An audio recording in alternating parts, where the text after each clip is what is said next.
Galata Kulesi, İstanbul'un Beyoğlu ilçesinde bulunan tarihi bir kule ve gözlem noktasıdır. Galata Tower olarak da bilinir.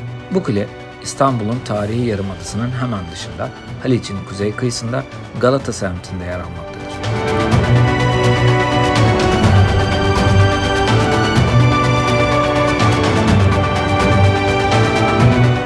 Galata Kulesi, İstanbul'un sembollerinden biri olarak kabul edilir ve şehrin tarihine önemli bir tanıklık yapmaktadır.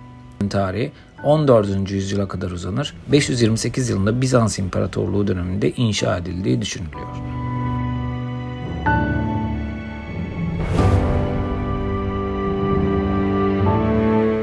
Daha sonra Osmanlı İmparatorluğu döneminde restore edildi ve günümüzdeki görünümünü aldı. Kule 66.9 metre yüksekliğiyle döneminde İstanbul'un en yüksek yapısıydı ve denizcilik faaliyetlerini gözlemlemek, yangınları izlemek ve diğer iletişim amaçları için kullanılıyordu.